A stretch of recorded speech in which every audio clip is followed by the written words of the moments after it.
Okay, I don't know what kind of music you make, but I'm going to show you my EDM banger type track and how I process my drums for that.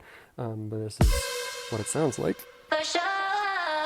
Better give it all you got. Time is ours. And I know what you want. I can be your provider. Anyways, so on my drum bus, so I have things grouped a particular way. So I have my tops, which is hi-hats, toms, all of that stuff. Then I have kick and snare, which sometimes I separate them, but usually they're in like one group.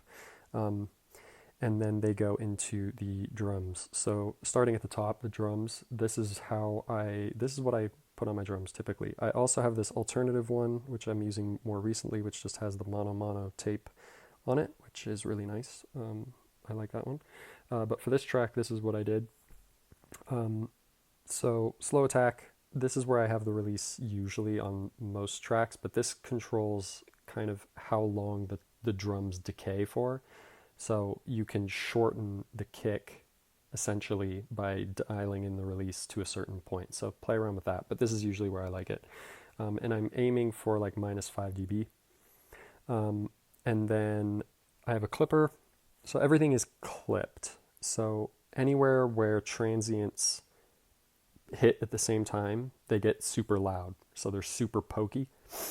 So I put clippers on all of those places. So like where all of my hi-hats and toms and stuff come together, I have clippers.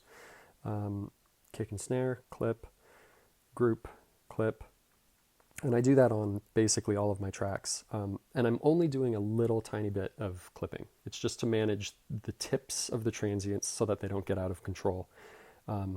That way, your limiter at the end isn't having to manage those transients. They're already taken care of, which means you can crank the gain on your limiter. Not that you necessarily want to do that. I don't know what kind of music you make. But yeah, so that's what I do.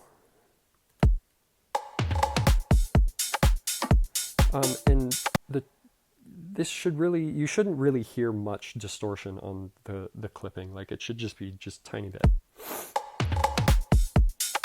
I also have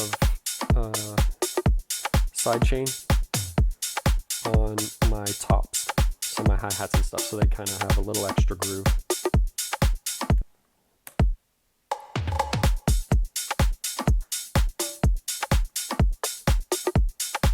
Just a little extra groove. This one's not even doing anything.